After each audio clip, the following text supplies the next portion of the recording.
नमस्कार साथियों, स्वागत है आप सभी का माइंड बोर्ड स्टडी में। कैसे हैं आप सभी?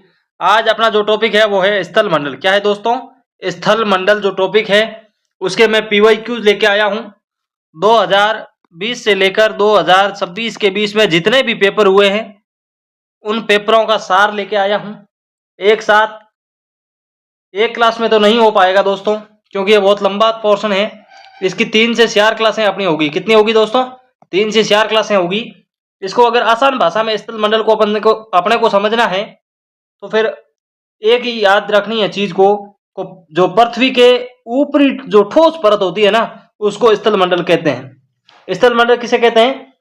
जो पृथ्वी के सबसे ऊपरी जो कठोर और ठोस जो परत होती है उसे कहते हैं। अगर आसान भाषा में समझना चाहेंगे आप तो इसमें आप कंफर्म कर लो कि धरती का जो कठोर हिस्सा, धरती का कठोर हिस्सा या हिस्से की जो जमीन, पहाड़, मैदान, पर्वत सब आते हैं, वही स्थल मंडल कहलाता है। इसमें शामिल हो जाते हैं क्या, कौन कौन से शामिल हो जाते हैं पोर्शन अपने, वो चीज मैं आपको दिखा दूं क्या क्या शामिल होते हैं। अगर वो देखना चाहेंगे तो मैं उसके बारे में पर आपको बता दूं। एक तो महाद्वीप, ये बहुत बड़ा टॉपिक है, 3 से 4 क्लास अपने लगेगी। एक इसमें आ जाएगा पर्वत। क्या आ जाएगा दोस्तों? पर्वत। इसमें विश्व के मैदान आ जाएंगे। अपन विश्व का पोर्शन देख रहे हैं, स्थल मंडल जो विश्व का है वो देख रहे हैं। इसमें पठार आ जाएंगे। स्थल मंडल का अगर अपन देखना चाहेंगे तो इसको वैज्ञानिक तरीके से अगर अपन देखना चाहेंगे ना, वैज्ञानिक तरीकों से, वैज्ञानिक तरीका, तो इसमें इसका 2 भाग कर देते हैं। स्थल और मंडल का 2 भाग करते हैं। एक तो होता है जो स्थल मंडल होता है ना, स्थल मंडल, तो इसको भूपट्टी प्लस मेंटल, यानी मेंटल का ऊपरी भाग, मेंटल का ऊपरी भाग जो है वो कहलाता है। इसमें खास बात क्या होने वाली है, खास क्या रहने वाला है, इसमें अपन पीवाईक्यू देखने वाले हैं, विद व्याख्या देखेंगे, प्लस अपने इसको इमेज के जरिए भी समझेंगे, इमेज के जरिए भी इनको समझेंगे। चलिए अपन आगे बढ़ते हैं, थोड़ा मजाकिया अंदाज में भी शुरू करेंगे अपन इस क्लास को। तो आप सभी अगर नए चैनल पे जुड़े हैं तो आप सभी का स्वागत है। और हाँ, आज अपन पढ़ने जा रहे हैं स्थल मंडल। पहला एक प्रश्न अपना आ चुका है, मतलब स्थल मंडल जो है वो स्थल मंडल का जो मतलब होता है वो है कि जमीन पर आप तो खड़े हैं, लेकिन ध्यान रखना एग्जाम में सिर्फ खड़े मत रह जाना, लिखना भी पड़ता है। चलिए फटाफट से आगे बढ़ते हैं। पहला ही प्रश्न आ चुका है, पेन चेंज कर लेते हैं। पृथ्वी का कुल स्थलीय क्षेत्र कितना भाग है, यानी कितना प्रतिशत है जो स्थलीय प्रतिशत है? क्या चीज? पृथ्वी का कुल स्थलीय यानी पृथ्वी की जो सीमा है वो कितना % है? तो इसका सही आंसर होगा 32, 30.3, 29 या 28.4। इसका सही आंसर क्या होगा दोस्तों? फटाफट से आंसर दीजिए। इसका सही आंसर होने वाला है 29%। कितने दोस्तों? 29। आगे बढ़ते हैं फटाफट से, इसकी व्याख्या कर लेते हैं थोड़ी बहुत। पृथ्वी की सतह के कुल क्षेत्रफल के लगभग यानी 29% जो भूभाग है वो स्थल क्षेत्र है, यानी लैंड एरिया है, यानी जमीन है। और 71% के अंदर वाटर एरिया है। क्या है दोस्तों? 71% है वो वाटर एरिया है। अर्थात पृथ्वी की सतह पर पानी से ढका भाग 2/3 है, यानी 2/3 तो है जो पानी है और 1/4 है वो जमीन है। चलिए आगे बढ़ते हैं दूसरे प्रश्न पे। पृथ्वी की सतह का कितना प्रतिशत भूभाग पानी की रेखा से घिरा हुआ है? तो इसका तो आंसर अपन पीछे पढ़ के आए हैं, 70 और 71 के रूप में। आगे बढ़ते हैं फटाफट से। संगमरमर एक उदाहरण है, किसका उदाहरण है? कायंत्री चट्टानों का, अवसादी चट्टानों का, आग्नेय चट्टानों का या प्लूटोनिक चट्टानों का? जो ये संगमरमर है और ये निकलता कहाँ पे है? राजसमंद में सर्वाधिक है। और राजसमंद कहाँ है? राजस्थान में। राजसमंद के अंदर सर्वाधिक निकलता है और सर्वाधिक वो जो है राजस्थान के अंदर स्थित है। ठीक है दोस्तों, तो ये कायंत्री चट्टानों का ही एक उदाहरण है। क्या? संगमरमर। आगे बढ़ते हैं, इसके बारे में थोड़ा अपन विशेष से पढ़ लेते हैं, व्याख्या से पढ़ लेते हैं। ये प्रश्न भी आ सकते हैं एग्जाम के अंदर और आए हुए हैं। आग्नेय चट्टानों के रूपांतरित में 2 शैलों में उदाहरण है, यानी आग्नेय की जो चट्टानें हैं उनका दो प्रकार है, एक तो ग्रेनाइट नीस है और दूसरा है जो बेसाल्ट एम्फीबोलाइट और बेसाल्ट शीट्स। ठीक है, अवसादी चट्टानों का जो रूपांतरण में है उनके उदाहरण है वो है शेल स्लेट, चूना पत्थर संगमरमर, साग एवं डेलोमाइट संगमरमर और बालू का पत्थर क्वार्टजाइट। ठीक है दोस्तों, बढ़ते हैं आगे। रूपांतरित जो चट्टाने हैं वो है अपने स्लेट फाइलाइट सीड्स, गैब्रोस्पेंटाइन, कांग्लोमेरेट क्वार्टजाइन, ये वाली जो है अपने रूपांतरित चट्टाने हैं। सॉरी, तो चट्टानों के बारे में देख ही रहे हैं। तो प्लेटनेस क्या होता है आपको पता है? ये प्लेट होती है ना, प्लेट टेक्निकल, धरती के अंदर जो प्लेट होती है ये इतनी धीरे चलती है, धरती के अंदर जो प्लेट होती है ना वो इतनी धीरे चलती है कि अगर ये क्लास में होती ना तो आज तक सिलेबस ही पूरा नहीं होता इनका। निम्न में से कौन सी एक कायंत्रित शैल नहीं है? शैल का समझ गए आप, चट्टान को कहते हैं चूना पत्थर, संगमरमर, क्वार्टजाइट और स्लेट। इसका सही आंसर क्या है दोस्तों? जो चूना पत्थर है वो कायंत्रित शैल नहीं है। ठीक है दोस्तों, बढ़ते हैं आगे फटाफट से बिना देरी किए। आप हमारे चैनल पे अगर नए नए हैं ना तो आप सब्सक्राइब जरूर करिएगा दोस्तों। आपका एक लाइक हमें कितना हौसला बुलंद करता है वो आप नहीं, मैं महसूस कर सकता हूं। ग्रेनाइट किस प्रकार की रॉक है, यानी ग्रेनाइट है वो किस प्रकार की रॉक है? आग्नेय, अवसादी, रूपांतरित या क्रिस्टल? इसका सही आंसर क्या होगा दोस्तों? इसका सही आंसर होगा आग्नेय। चट्टानों के प्रकार अगर आप देखना चाहोगे तो एक तो होगा आग्नेय चट्टान, एक अवसादी चट्टान और तीसरा है जो रूपांतरित चट्टान। ये तीनों चट्टान है, क्रिस्टल चट्टान नहीं है, वो एक अलग है। ठीक है, निम्न में से कौन सा आग्नेय चट्टान का उदाहरण है, यानी आग्नेय चट्टान का उदाहरण क्या है? बालू का पत्थर, स्लेटी पत्थर, ग्रेनाइट या संगमरमर? इसका सही आंसर क्या होगा दोस्तों? इसका सही आंसर होगा जो ग्रेनाइट। जो आग्नेय चट्टान है वो ग्रेनाइट का उदाहरण है। बढ़ते हैं आगे। ये प्रश्न 2020 से लेकर 2026 के बीच में एग्जामों में आए हुए हैं, मैं आपके बीच लेके आया हूं, तो आपका फर्ज बनता है कि आप हमारे चैनल को सब्सक्राइब करें और अगले टॉपिक पर कल शाम को 8 बजे तक तैयार रहना है। कल शाम को 8 बजे वापस क्लास आ जाएगी, आज भी आ रही है, चल रही है, आप देख रहे हो। ठीक है, चलते हैं अगले प्रश्न पर बिना देरी किए। महाद्वीपीय प्लेटों के आपस में टकराने से किस प्रकार की चट्टानें बनती है? यानी जो महाद्वीपीय प्लेटें हैं, जो महाद्वीपीय प्लेटें हैं वो टकराने से किस प्रकार की चट्टानें बनेगी, तो वो आप बताओ मेरे को। आग्नेय पत्थर, अवसादी चट्टान, रूपांतरित चट्टान या संगमरमर और गोमेद? इसका सही आंसर क्या होगा दोस्तों? तो इसका होगा रूपांतरित चट्टानें। आगे बढ़ते हैं। निम्नलिखित में से कौन सी आग्नेय चट्टान नहीं है? इस नहीं पे जोर देने के लिए मैंने कई बार आपको कहा है। ठीक है, आग्नेय चट्टान कौन सी नहीं है? गोत्रा, ज्वालामुखी बेसरिया, गैसराइड या पेनोटाइट? तो इसका सही आंसर होने वाला है दोस्तों गैसराइड। ठीक है, आगे बढ़ते हैं। आग्नेय चट्टान किस घटक को ठोस बनाने में निर्मित होती है? यानी जो आग्नेय होती है वो किस घटक को ठोस बनाने में निर्मित होती है? तो उसका आंसर होगा दोस्तों मैग्ना और लावा। मैग्ना क्या होता है, लावा क्या होता है, आप समझ गए क्या? मैग्ना होता है पर्वत के नीचे से ये वाला, यहाँ से मैग्ना तैयार हो रहा है और पहाड़ फोड़ के बाहर निकल रहा है, और जो बाहर यहाँ पे गिरेगा ना वो होगा लावा। क्या होगा? लावा। बाहर होगा वो होगा लावा, और अंदर से जो विस्फोटक रूप से निकलेगा वो होगा मैग्ना। आगे बढ़ते हैं। आग्नेय चट्टान किस घटक के ठोस बनने से निर्मित होती है? आग्नेय चट्टान किस घटक के ठोस बनने से निर्मित होती है? तो इसका सही आंसर क्या होगा दोस्तों? मैग्ना और लावा ही होगा। आगे बढ़ते हैं। भूकंप को दर्ज करने का उपकरण है, यानी भूकंप आ गया है और भूकंप को नापने के लिए कौन सा यंत्र जो उपयोग में लिया जाता है वो कमेंट बॉक्स में करिए, और इसका उपकरण क्या है? तो इसका सही आंसर होगा दोस्तों, क्या होगा दोस्तों? सिग्मोग्राफ। क्या होगा दोस्तों? सिग्मोग्राफ। चलिए आगे बढ़ते हैं।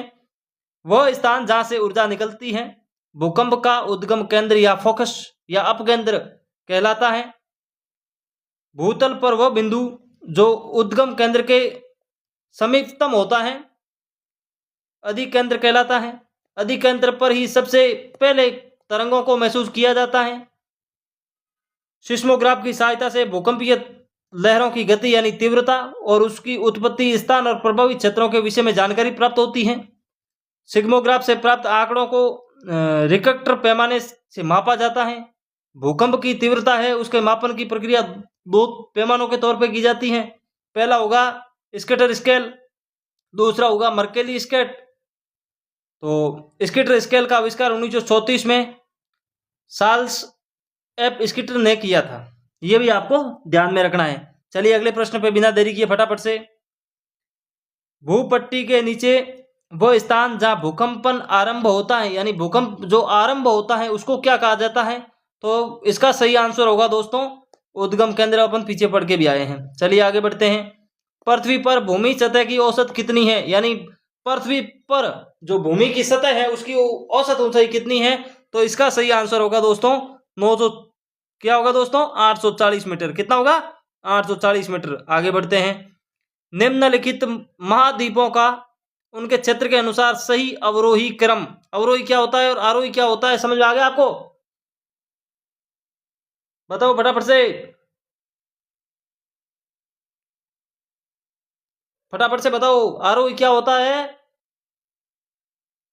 और अवरोही क्या होता है? जो आरोही होता है वो नीचे से ऊपर की तरफ जाए यानी छोटे से बड़े की ओर जाए, वो तो होता है आरोही। क्या होता है दोस्तों?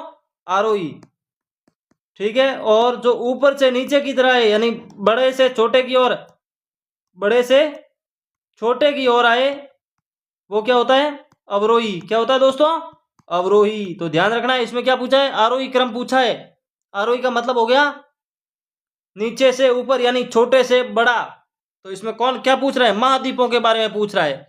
ये जो इन्होंने महाद्वीप दिए हैं यूरोप, उत्तरी अमेरिका, दक्षिणी अमेरिका, अंटार्कटिका, तो इसका सही आंसर क्या होगा फटाफट से बताइए। तो अपन इनमें से देख लेते हैं। यूरोप सबसे पहले क्या आएगा दोस्तों? यूरोप आएगा। क्या आएगा? यूरोप। यूरोप लिख लिया, मतलब छोटे से बड़े की ओर जाना है अपने को। यूरोप लिख लिया। यूरोप के बाद में अपने उत्तरी अमेरिका, दक्षिणी अमेरिका और अंटार्कटिका। तो इसमें आएगा दक्षिणी अमेरिका। क्या आएगा? दक्षिणी अमेरिका। क्षेत्रफल के हिसाब से दक्षिणी अमेरिका। दक्षिणी अमेरिका के बाद में उत्तरी अमेरिका आ जाएगा। उत्तरी अमेरिका के बाद में अंटार्कटिका हो जाएगा। लास्ट में अंटार्कटिका ये वाला आ रहा है। ऑप्शन नंबर 3 इसका सही होगा। ठीक है आगे बढ़ते हैं दोस्तों। निम्नलिखित में आकार के अनुसार घटते हुए क्रम में निम्नलिखित सुव्यवस्थित कीजिए। यानी ये जो लिखे हुए हैं इनको घटते हुए क्रम में व्यवस्थित तरीके से लिखना है। तो इसका सही आंसर क्या होगा दोस्तों? घटते हुए क्रम में लिखेंगे तो घटते हुए क्रम में अपने उत्तरी अमेरिका, दक्षिणी अमेरिका, यूरोप, अंटार्कटिका, अफ्रीका, दक्षिणी अफ्रीका, उत्तरी अमेरिका, अंटार्कटिका, दक्षिणी अमेरिका, यूरोप, अंटार्कटिका और ऑस्ट्रेलिया, उत्तरी अमेरिका, दक्षिण अमेरिका, अंटार्कटिका और यूरोप।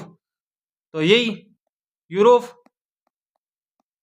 ये क्या लिखा है? घटते क्रम में लिखना है। तो ऐसे लिखना है अपने को।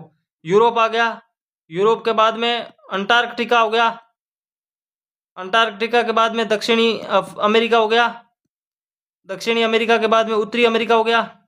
कहाँ से हो रहा है? उत्तरी अमेरिका कहाँ से हो रहा है? उत्तरी अमेरिका हो रहा है, दक्षिणी अमेरिका हो रहा है, अंटार्कटिका लास्ट में आ रहा है। ये गलत है, ये भी नहीं है, ये भी नहीं है, ये वाला सही है। 4 नंबर ऑप्शन अपना सही हो गया है। घटते हुए क्रम के अनुसार याद करके जाना। ऐसे प्रश्न हमेशा फंसा देते हैं, एग्जाम के अंदर हालत खराब हो जाएगी। सीढ़े गिनते दिख जाओगे। निम्नलिखित महाद्वीपों का उनके क्षेत्र के अनुसार सही अवरोही, अब वापिस अवरोही का आ गया है यानी छोटे से बड़ा, छोटे से बड़े क्रम में व्यवस्थित करना है।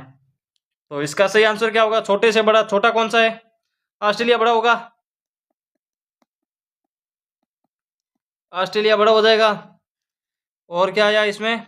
अफ्रीका, एशिया, उत्तरी अमेरिका, अमेरिका, दक्षिणी अमेरिका, अंटार्कटिका, यूरोप, ऑस्ट्रेलिया, ये सही है। अंटार्कटिका, यूरोप और ऑस्ट्रेलिया। ऑप्शन नंबर 3 सही हो जाएगा। चलिए आगे बढ़ते हैं। सबसे छोटा महाद्वीप कौन सा है? सबसे अच्छा प्रश्न है, कई बार एग्जाम के अंदर पूछा गया प्रश्न है। अगर आप पूछना चाहोगे कि यह कौन से में पूछा गया है तो उसके बारे में मैं आपको बता सकता हूं। हाँ तो आज ही बता सकता हूं दोस्तों। ये वाला है जो पुलिस कांस्टेबल 2007 के अंदर ये प्रश्न पूछा गया था। सबसे छोटा महाद्वीप कौन सा है? तो ऑस्ट्रेलिया है। कौन सा है दोस्तों? ऑस्ट्रेलिया सबसे छोटा महाद्वीप है। आगे बढ़ते हैं। और हाँ, सबसे बड़ा कौन सा है? सबसे बड़ा है जो एशिया है। कौन सा है दोस्तों? सबसे बड़ा जो है वो एशिया है।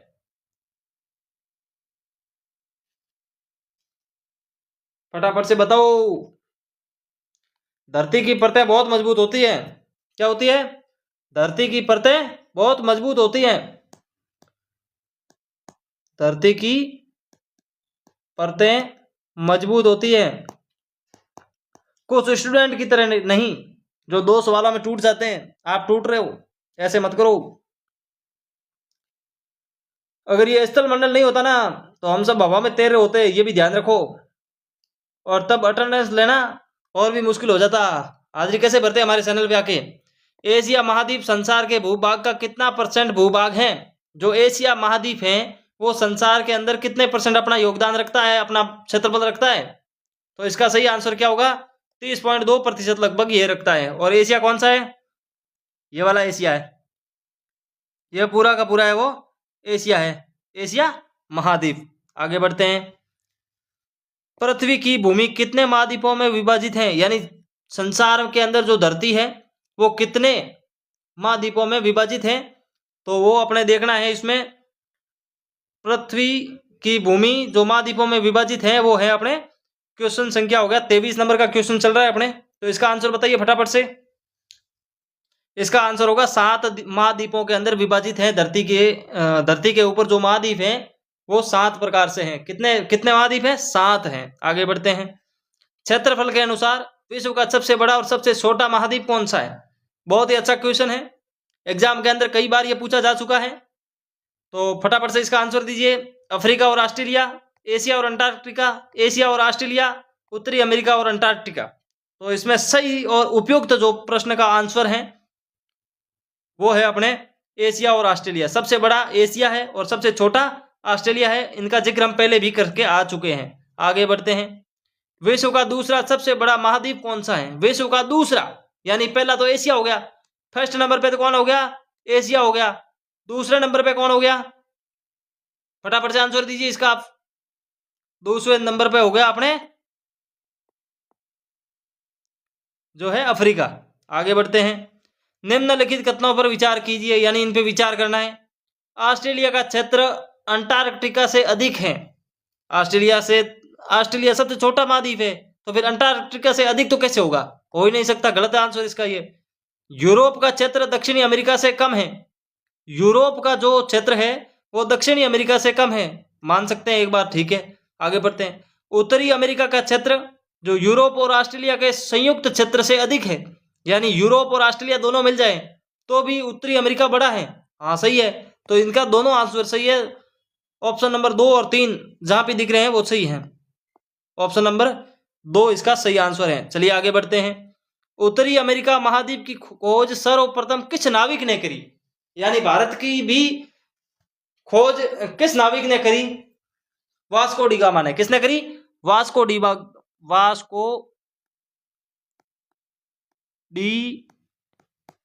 गामा, उन्होंने करी। भारत की मतलब जो नाविक था और भारत पहुंचा था खोज, तो उन्होंने क्या करी होगी शायद। उत्तरी अमेरिका महाद्वीप की खोज जो करने वाले हैं वो बंदा है वो आर्मस्ट्रांग है। कौन है? आर्मस्ट्रांग है। कौन है? आर्मस्ट्रांग। इनके बारे में थोड़ा जान लेते हैं क्योंकि इनके बारे में भी पूछा जाता है प्रश्न। उत्तरी अमेरिका विश्व का सबसे अधिक विकसित और संपन्न महाद्वीप है, मान लिया है। इसका नाम इटली के जो है वो नाविक है, उनका वास्तविक नाम था वेस्पुसी अमेरिगो के नाम से रखा गया था। इस महाद्वीप की खोज 1492 ईस्वी में हुई, जो कोलंबस ने की थी। किसने की थी? कोलंबस ने। और नाविक का नाम क्या था? Amerigo Vespucci. ठीक है दोस्तों, आगे बढ़ते हैं। महाद्वीपों का महाद्वीप के नाम से प्रसिद्ध है। जो महाद्वीपों का महाद्वीप है वो कौन है? कहते हैं ना देवों के देव महादेव, तो उसी तरह बता दो महाद्वीपों के महाद्वीप का प्रसिद्ध नाम कौन सा है? America, America, Africa, Europe, Asia. इसका सही आंसर क्या होगा? फटाफट से आंसर कीजिए। इसका सही आंसर होगा एशिया, जो है द्वीपों का द्वीप यानी महाद्वीपों का महाद्वीप है। आगे बढ़ते हैं। एशिया विश्व का सबसे बड़ा महाद्वीप है, जिसे महाद्वीपों का द्वीप कहा जाता है। यह महाद्वीप विषमताओं का जो विषमताओं के महाद्वीप है के नाम से भी जाना जाता है। आगे बढ़ते हैं फटाफट से। पुरातत्वज्ञों का प्रारंभिक रूप से मानना है कि मानव का जन्म स्थान में है, यानी मानवता का जन्म स्थान में है। अफ्रीका, एशिया, अमेरिका और ऑस्ट्रेलिया। इसका सही आंसर क्या होगा? फटाफट से दीजिए। अफ्रीका के बारे में पूछा है इसने। क्या है? जो पारंपरिक जो रूप है मानवता का जन्म स्थान में है। कहाँ पे है? अमेरिका में। बढ़ते हैं इसके बारे में। अफ्रीका महाद्वीप में सबसे पहले मानव का जन्म व विकास हुआ। यहीं से जाकर वे दूसरे महाद्वीपों में बसे, यानी सबसे पहले जो लोग बचे वो अफ्रीका महाद्वीप में शुरू हुए। और आज भी अफ्रीका महाद्वीप में जाके आ जाए ना तो फिर वो साइंस वाला पोर्शन जो अपन देखते थे ना, बंदर से शुरू हुआ है, वहां से शुरू होना पड़ता है। वो अपने भाई हैं जालोर वाले हैं शायद कहीं के, चेतन राम देवासी, जो फेसबुक पर अपना कंटेंट बनाते हैं, देखते हैं कभी कभी उनको भी, बहुत मजा आता है। वो वहां पे घूम के भी आए थे, उनके वीडियो में सारे के सारे देखा था मैंने भी। तो वो अफ्रीका जाके आए थे, तो वो वहां से मानव जन्म का विकास और वहीं से शुरू हुआ मानव का जन्म, इसलिए इसे मानव सभ्यता की जन्मभूमि भी कहा जाता है। अपने राम की जो जन्मभूमि अयोध्या यानी भारत है, तो मानव सभ्यता की जो जननी है वो अफ्रीका को कहा जाता है। मानव जाति की संपूर्ण सभ्यताओं का जन्म और विकास इसी महाद्वीप में हुआ, अतः मानव घर के नाम से भी यानी ह्यूमन हाउस भी कहा जा सकता है इनको, कोई दो राय नहीं, कोई अतिशयोक्ति नहीं होगी। आगे बढ़ते हैं फटाफट से अगले प्रश्न की ओर। आप हमारे चैनल पे अगर नए नए हैं तो हमारे चैनल को सब्सक्राइब जरूर करिएगा दोस्तों, क्योंकि आने वाला समय आपका है, आने वाला एग्जाम आपके हैं, तो आपको खड़े खड़े पेपर नहीं देना है, आपको बैठ के भी क्वेश्चन आंसर करने हैं, इसीलिए आप हमारे चैनल को सब्सक्राइब जरूर करिए। कौन सा महाद्वीप मानव जाति का जन्म स्थान कहलाता है? अफ्रीका। अपन पीछे पड़ के आए हैं तो बिना फालतू की फटाफट से निकाल दें इसको, या टाइम खराब नहीं करेंगे। औजार का पठार अवस्थित है, यानी औजार का जो पहाड़ है वो कहां पर स्थित है? वो कहां पर स्थित है? तो इसका सही आंसर क्या होगा दोस्तों? फटाफट से इसका आंसर दीजिए। यूएसए में है। कहां पे है? यूएसए में है, संयुक्त राज्य अमेरिका में है। आगे बढ़ते हैं। वेनिस क्या है? एक स्टेट है, जैसे एड्रियाटिक की रानी के नाम से भी जाना जाता है, और ये उनका लुक है। ऑस्ट्रेलिया में है, ग्रीस में है, उत्तर पूर्व इटली में है, या सिसिली में है? तो इसका सही आंसर होगा दोस्तों इटली के अंदर है। कहां पर है? अपने राहुल बाबा की जन्मस्थली में है। चलिए आगे बढ़ते हैं। कोमोरोस एवं मॉरिशस किस महाद्वीप के भूभाग हैं? यानी कोमोरोस और मॉरिशस जो है वो किस महाद्वीप के भाग हैं? तो आप इसका आंसर फटाफट से कमेंट करिए। ये जो है कोमोरोस और मॉरिशस है वो अफ्रीका महाद्वीप के भूभाग हैं। व्याख्या कर लेते हैं इसमें। पूर्वी अफ्रीका में 19 देश हैं। इसे बुरुंडी की राजधानी विजुम्बुरा, कोमोरोस की मोरिनी, जिम्बुती की जुम्बुती, ऑस्ट्रिया की अस्मारा, इथियोपिया की आदिस अबाबा, केन्या की नैरोबी, गेंडा मास्टर की एंटानिनरिवो, मालवी की लिलोंगवेल, मॉरिशस की पोर्ट लुइस, मायोर्ट की मामोदजोउ, मोजाम्बिक की मापुटो, रियूनियन की सेंट डेनिस, रवांडा की किंगाली, सेंसाइल्स की विक्टोरिया, सोमानिया की मेंगादिशु, तंजानिया की डोडोमा, और युगांडा की कंपाला, और जाम्बिया की जो है लुसाका, तथा जिम्बाब्वे की हरारे। ये इनकी राजधानियां हैं। यानी 19 दक्षिणी अफ्रीका यानी पूर्वी अफ्रीका में 19 देश हैं। कितने स्टेट हैं? 19 देश, यानी 19 देश हैं। संविधान के अंदर इसको स्टेट बोलते हैं, आप डरने की जरूरत नहीं है। देश को स्टेट भी कहा जाता है। अपने यहाँ वाला अलग सिस्टम है कि राज्य को स्टेट कह रहे हैं ना, वो भाषा नहीं है। ये अंतरराष्ट्रीय का मुद्दा है। वो देश यानी कंट्रीज भी कह सकते हैं, कंट्रीज इसमें वो स्टेट कहे जाते हैं, इसीलिए मैं स्टेट कर रहा हूँ। आगे बढ़ते हैं। निम्नलिखित देशों को उनके क्षेत्रफल के आधार पर अवरोही क्रम में रखिए तथा नीचे दिए हुए कूट की सहायता से सही उत्तर चुनिए। अवरोही क्रम क्या हो गया अपने? छोटे से बड़े की ओर। अब इसमें से सबसे बड़ा देश कौन सा है? पहले उसको लेते हैं। सॉरी। इसमें सबसे बड़ा कौन सा, फटाफट से बताइए।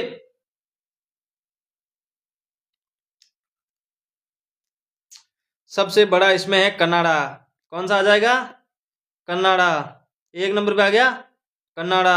2 नंबर पे कौन आएगा दोस्तों इसमें सबसे बड़े के हिसाब से? फटाफट से इसका आंसर दीजिए। संयुक्त राज्य अमेरिका। क्या होगा? संयुक्त राज्य अमेरिका। उसके बाद में कौन सा आ जाएगा दोस्तों? उसके बाद में अपना आ जाएगा चीन। उसके बाद में आ जाएगा ब्राजील। ये क्रम जो भी है, कनाडा 1 नंबर पे आ रहा है। इसमें कनाडा कितने पे है? 2 पे, तो इसमें 2 लिख लो अपन। फिर संयुक्त राज्य अमेरिका कितने पे आ रहा है? 4 पे आ रहा है। 2 4, फिर 3 और फिर ब्राजील 1 नंबर पे। ये जो कॉम्बिनेशन बैठ रहा है वो प्रश्न सही है। आगे बढ़ते हैं। व्याख्या विश्व की क्षेत्रफल की दृष्टि से देश में निम्न है। यानी अपन देश और उनकी क्षेत्रफल देखेंगे। रूस का क्षेत्रफल कितना है? फटाफट पढ़ लो। कनाडा का कितना है? संयुक्त राज्य अमेरिका कितना है? चाइना का कितना है? और ब्राजील का कितना है? अब उसके हिसाब से आप वो पीछे वाला प्रश्न भी अपने आप से हो जाएगा। ठीक है, इसका स्क्रीनशॉट ले लेना, क्योंकि आने वाले समय में ये प्रश्न देखने को मिलेगा आपको एग्जाम के अंदर। आगे बढ़ते हैं। किस वर्ष सोवियत संघ रूस बना? हाँ, किस वर्ष है जो सोवियत संघ था वो रूस बना है? तो इसका सही आंसर क्या होगा दोस्तों? इसका सही आंसर होगा 1991। इसके थोड़ी व्याख्या कर लेते हैं। सोवियत संघ, जिसका औपचारिक नाम सोवियत साम्राज्यवादी गणतंत्रों का संघ था, यूरेशिया के बड़े भूभाग पर विस्तृत एक देश था जो 1922 से 1991 तक अस्तित्व में रहा। कई वर्षों के निशस्त्र शीत युद्ध के बाद 1991 में सोवियत संघ को विघटन हो गया और रूस इसका उत्तराधिकारी जो देश बना था। ठीक है दोस्तों, चलते हैं आगे। छोड़ो, आज के लिए इतना ही। मिलते हैं कल वाली क्लास में। तो सभी को जय भीम। भीमराव अंबेडकर जी की भी जयंती आपने खुशी खुशी से मना ली होगी। तो अब ध्यान दो अपने पढ़ाई पे। हमारे इस चैनल पे आप सभी का स्वागत है। आप माइंड बोर्ड स्टडी का हमारा जो उद्देश्य है, जो लक्ष्य है, वो हासिल करने में आप हमारा सहयोग करें। धन्यवाद। जय हिंद।